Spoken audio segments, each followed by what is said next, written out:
23 April 2006, di kota Medicine Hat, Kanada.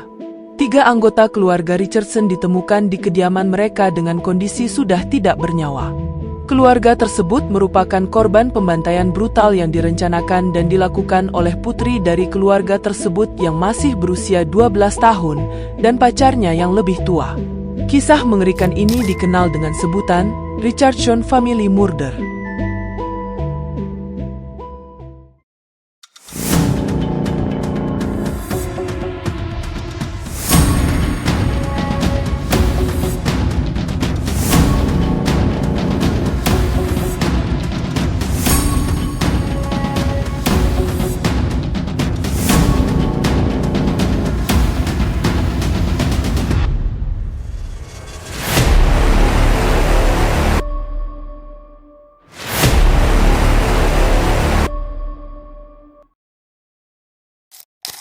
Jasmine Richardson, ia merupakan anak tertua dari pasangan Mark Richardson dan Debra Richardson. Memiliki seorang adik laki-laki berusia 8 tahun bernama Tyler Jacob. Keluarga Richardson adalah keluarga harmonis yang sangat menyayangi satu sama lain. Jasmine adalah seorang pelajar yang memiliki sifat periang, bahagia dan mudah bergaul. Namun hal itu berubah ketika Jasmine mengenal dan mulai berkencan dengan seorang pria bernama Jeremy Steinke berusia 23 tahun, yang usianya 11 tahun lebih tua darinya. Jeremy Steinke yang hidupnya berbanding balik dengan Jasmine. Steinke tidak sehat secara pendidikan, dia adalah anak yang putus sekolah. Ibunya adalah seorang pecandu alkohol, dan pasangan ibunya seringkali menganiaya Steinke. Semasa sekolahnya, ia kerap ditindas oleh teman-teman sekolahnya yang membuat ia depresi dan pernah mencoba mengakhiri hidupnya. Sejak usia 13 tahun, kepribadian Steinke menjadi cukup rumit. Ketertarikannya yang meresahkan pada hal-hal gaib, dan dia mengaku sebagai manusia serigala yang sudah hidup selama 300 tahun. Karena ketertarikannya pada hal-hal bertema gelap itu membuat Steinke sering mengunjungi situs web Vampire Freaks. Vampire Freaks adalah situs jejaring sosial yang didirikan pada tahun 1999 dengan sejumlah kecil forum yang didedikasikan untuk musik goth dan industrial selama bertahun-tahun. Situs ini berkembang menjadi jejaring sosial yang besar dengan ribuan anggota dengan subkultur goth yang khas dengan tema gelap dan berpakaian serba hitam. Jasmine dan Steinke bertemu di sebuah pertunjukan konser musik punk rock. Sejak pertemuan, mereka menjadi dekat dan sering berkomunikasi melalui situs web. Mereka kemudian berpacaran dan sering keluar untuk berkencan. Sejak mengenal Steinke, Jasmine mulai terpengaruh dan terpesona dengan gaya hidup gotish saat dia menjadi anggota di web Vampire Freaks. Jasmine mulai memakai riasan gelap untuk membuat dirinya terlihat jauh lebih tua. Ketika orang tua Jasmine mengetahui hubungan tersebut, mereka melarang putri mereka untuk bertemu lagi dengan Steinke dengan alasan perbedaan usia. Apalagi putri mereka yang masih di bawah umur dan belum waktunya untuk menjalin hubungan dengan seorang pria. Bukannya mendengarkan apa nasihat dari kedua orang tuanya, Jasmine malah mengadu kepada pacarnya. Jasmine dan Steinke, yang sudah dibutakan oleh cinta dan pikirannya sudah sesat dan gelap oleh emosi labil mereka, marah kepada orang tua Jasmine yang tidak menyetujui hubungannya. Jasmine mengusulkan rencana untuk menangani masalah itu. Melalui email di Nexopia, situs web populer untuk anak muda Kanada berkomunikasi secara online, dia memberitahu Steinke bahwa dia punya rencana. Dalam email yang ditulis Jasmine, ia mengatakan, ini dimulai dengan aku menghabisi mereka, dan berakhir dengan aku tinggal bersamamu. Steinke menerima ide tersebut dan menjawab, saya menyukai rencana Anda, tetapi kita perlu sedikit lebih kreatif dengan detail dan hal-hal serupa. Setelah itu, Steinke menulis di platform blognya pada tanggal 3 April 2006 yang mengatakan, pembayaran. Ibu bapak kekasih aku sangat tidak adil. Mereka mengatakan bahwa mereka sangat peduli. Mereka tidak tahu apa yang sedang terjadi, hanya berasumsi. Aku ingin menggorok leher mereka. Akhirnya akan ada keheningan. Cairan merah mereka akan menjadi bayarannya. Jasmine sempat memberitahu teman-temannya tentang rencana pengeksekusian orang tuanya, tetapi mereka tidak mempercayainya dan menganggapnya sedang bercanda. Entah apa yang telah merasuki Jasmine sehingga ia tega merencanakan hal tersebut kepada kedua orang tua yang telah merawat dan mencintainya.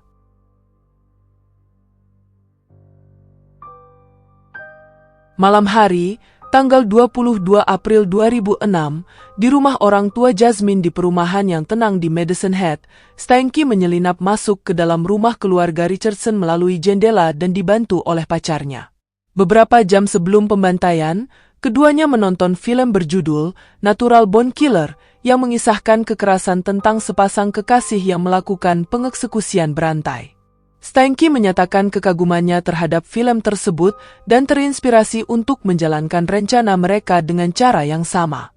Setelah itu semua, mereka kemudian mulai menjalankan rencananya. Di lantai bawah rumah itu, dengan menggunakan penutup wajah dan membawa sebilah pisau, Steinke berjalan mengendap dan menemukan ibu Jasmine yang sedang mencuci pakaian di ruang bawah tanah. Aksi pertama dijalankan dengan Steinke menyerang ibu Jasmine, yaitu Debra, dengan menusuknya sebanyak 12 kali menggunakan pisau. Mendengar keributan yang terjadi, ayah Jasmine yaitu Mark, bergegas menghampiri istrinya. Tetapi kemudian Steinke secara cepat juga menyerang ayah Jasmine. Mark mencoba melawan balik dengan menggunakan obeng, tetapi naas, usahanya untuk bertahan dan melindungi keluarganya berakhir sia-sia. Mark tewas dengan luka tusukan sebanyak 24 kali. Sebelum menghembuskan napas terakhirnya, Mark sempat bertanya kepada orang yang menyerangnya, mengapa ia melakukan ini. Kemudian Steinke menjawab, ini yang diinginkan putrimu. Sementara Steinke menjalankan aksinya di lantai bawah, Jasmine naik ke lantai atas dan menyelinap masuk ke kamar adiknya yang berusia 8 tahun. Begitu masuk, dia menusuk adik laki-lakinya yang sedang tertidur di ranjangnya. Perempuan itu menusuk dada adiknya sebanyak 5 kali lalu menyayat lehernya. Selepas pembantaian itu, keduanya membersihkan cairan merah yang menempel di tubuh mereka dan dari senjata yang mereka gunakan.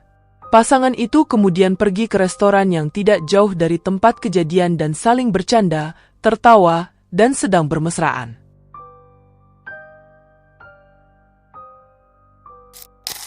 Keesokan harinya, pada tanggal 23 April 2006 jam 1 siang, seorang bocah laki-laki berusia 6 tahun yang adalah teman dari adik Jasmine, pergi ke rumah keluarga Richardson untuk bermain di sana. Ketika sampai di sana, bocah itu melihat sesosok mayat melalui jendela. Dengan rasa takut, anak itu kemudian segera berlari pulang dan memberitahu ibunya, yang kemudian ibunya dengan segera menelpon polisi. Inspektur Brent Skondiak tiba di tempat kejadian dan melihat ke jendela, di mana dia melihat setidaknya satu orang tergeletak di dekat tangga ruang bawah tanah. Dia memanggil petugas lain untuk meminta bantuan, mengira mereka mungkin bisa menyelamatkan seseorang di rumah itu, tapi tak seorang pun di dalam yang masih hidup. Mark Richardson 42 tahun, Debra Richardson 48 tahun, dan putra mereka Tyler Jacob yang berusia 8 tahun, semuanya dibantai secara brutal. Setelah menyusun kronologi kejadian tersebut, polisi menemukan bahwa Debra tewas lebih dulu sebelum ditusuk beberapa kali. Mark melawan dengan obeng tetapi juga ditusuk hingga tewas. Mayat kedua pasangan itu ditemukan dekat tangga ruang bawah tanah. Korban terakhir adalah putra mereka. Di lantai atas, di tempat tidurnya, Tyler ditemukan bersimbah cairan merah. Melihat foto keluarga yang berada di ruang tamu, petugas mengetahui fakta bahwa keluarga itu berisikan 4 anggota keluarga. Putri keluarga itu yang tidak ada di rumahnya, membuat petugas khawatir. Pada saat itu, polisi mengira Jasmine adalah korban yang telah diculik dan dibawa oleh pelaku pembantaian tersebut. Tetapi setelah menelusuri tempat kejadian, di kamar Jasmine, penyelidik menemukan barang bukti berupa email di web Nexopia yang berada di komputernya, dan petugas lain yang menemukan catatan berupa gambaran kebencian terhadap anggota keluarganya di loker sekolah Jasmine. Terdapat juga di komputernya halaman pengguna Jasmine dengan nama Runaway Devil dengan status yang berupa teks bertuliskan, "Selamat datang di akhir tragisku." Penyelidik kemudian menyadari bahwa Jasmine bukanlah korban, melainkan tersangka utama kejahatan tersebut. Setelah penyelidik mendapatkan pesan komunikasi Jasmine dan Steinke tentang rencana pengeksekusian itu, polisi kemudian melacak keberadaan kedua pasangan tersebut.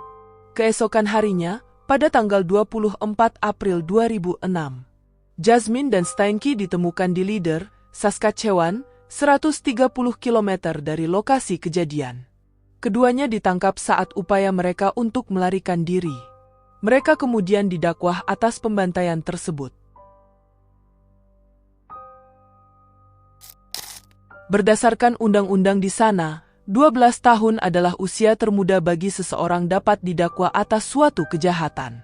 Narapidana yang berusia di bawah 14 tahun pada saat mereka melakukan kejahatan tidak dapat dijatuhi hukuman sebagai orang dewasa dan tidak dapat dijatuhi hukuman lebih dari 10 tahun. Pada tanggal 7 Juli 2007, di usia 13 tahun, Jasmine dinyatakan bersalah atas 3 tuduhan pengeksekusian tingkat pertama. Dalam pengadilan, meskipun awalnya dia mengaku tidak bersalah dan mengatakan bahwa pesannya yang berisi rencana pengeksekusian itu hanya lelucon dan tidak pernah menganggapnya serius. Tetapi walaupun begitu, Jasmine kemudian mengklaim bahwa dia mengeksekusi saudara laki-lakinya agar dia tidak harus hidup tanpa orang tuanya. Pada tanggal 8 November 2007 di usianya yang sudah menginjak 14 tahun, ia dijatuhi hukuman 10 tahun penjara. Pada tanggal 15 Desember 2008, di umurnya yang sudah 25 tahun, Jeremy Steinke divonis bersalah atas 3 pengeksekusian tingkat pertama dan dijatuhi hukuman penjara seumur hidup, dan akan memenuhi syarat untuk pembebasan bersyarat setelah menjalani hukuman selama 25 tahun. Steinke menangis saat mengetahui hukuman yang dijatuhkan kepadanya. Dia mengatakan bahwa pengeksekusian tersebut tidak direncanakan. Dia mengaku orang tua pacarnya mengejutkannya saat dia sedang menunggu gadis itu di ruang bawah tanah dan bahwa tidak pernah ada rencana untuk menghabisi mereka. Dan dia juga mengaku tidak ada niat untuk menghabisi keluarga itu, tetapi Jasmine yang memintanya untuk menghabisi keluarganya sendiri. Steinke mengakui di pengadilan bahwa dia memang menusuk pasangan itu hingga tewas, tetapi berulang kali membantah bahwa dia terlibat dalam pengeksekusian anak laki-laki berusia 8 tahun tersebut dan mengatakan bahwa gadis itulah yang menghabisi saudara laki-lakinya. Dalam tahanan yang berbeda, kedua pasangan itu masih berkomunikasi dengan cara bertukar surat dari tahanan dan mereka berjanji akan menikah. Jasmine menjadi terpidana paling muda yang pernah melakukan kejahatan pengeksekusian di Kanada. Jasmine Richardson menjalani rehabilitas dan perawatan ekstensif setelah dia dijatuhi hukuman. Penilaian kejiwaan mengungkapkan bahwa dia didiagnosis menderita gangguan perilaku dan gangguan emosional. Selama masa rehabilitasnya, dia mengalami perubahan sikap yang cukup baik. Jasmine telah menyatakan penyesalan atas kejahatan yang ia perbuat. Pada tahun 2011, Jasmine mulai menghadiri kelas-kelas di Universitas Mount Royal di Calgary, Kanada dalam pengawasan lembaga rehabilitas dan digambarkan sebagai contoh anak bermasalah mental yang berhasil dalam rehabilitasnya. Pada tanggal 6 Mei 2016, saat berusia 22 tahun, hukumannya selesai dan dia dibebaskan dari segala persyaratan, pembatasan, atau pengawasan. Hakim Pengadilan Queen Scott Broker mengatakan, Anda telah menunjukkan melalui perilaku Anda. Anda memiliki keinginan untuk menebus apa yang Anda lakukan.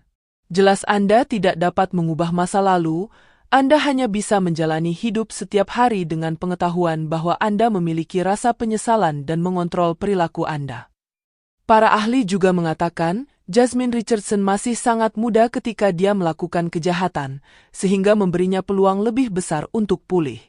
Namun dia mengatakan setiap kasus, pelaku, dan keadaannya berbeda-beda, sehingga tidak ada cara untuk membuat pernyataan yang pasti. Dia berharap remaja putri ini benar-benar mampu mempertahankan perubahan positif yang telah dia lakukan hingga saat ini. Sekarang ini, Jasmine Richardson telah bebas dan pindah ke lokasi yang dirahasiakan di Alberta, Kanada, dengan menggunakan identitas baru. Bagaimana dia akan melanjutkan hidupnya dan diterima oleh masyarakat untuk menerima tanggung jawab atas apa yang telah dia lakukan. Kini, Jasmine harus hidup dengan rasa penyesalan seumur hidupnya. Dan Jeremy Steinke, yang mengaku manusia serigala, mengubah namanya menjadi Jackson May dan memenuhi syarat untuk pembebasan bersyarat pada tahun 2033 nanti. Kasus ini membuat heboh komunitas masyarakat Kanada pada saat itu. Mengingat pelaku yang masih berusia 12 tahun, tetapi telah melakukan kejahatan mengerikan terhadap keluarganya sendiri yang sangat sulit dipercaya untuk dilakukan oleh anak seusianya. Pemicu awal kejahatan ini didasari dengan perubahan kepribadian Jasmine setelah mengenal dunia internet. Tanpa pengawasan yang ketat untuk anak di bawah umur dapat mengakses internet secara bebas, sehingga berdampak negatif pada masa pertumbuhannya. Hubungannya dengan orang yang lebih dewasa juga membuat sikapnya semakin menyimpang. Di sisi lain, Jeremy Steinke yang masa kecilnya kerap mendapat perlakuan kekerasan berpengaruh besar dalam pembentukan karakternya yang buruk.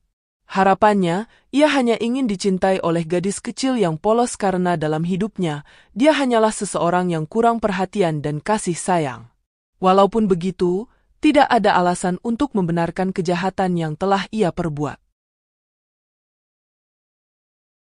Terima kasih untuk kalian semua yang telah menyimak tayangan ini hingga selesai. Semoga kita dan orang-orang terdekat kita senantiasa dijauhkan dari segala bentuk pengaruh negatif.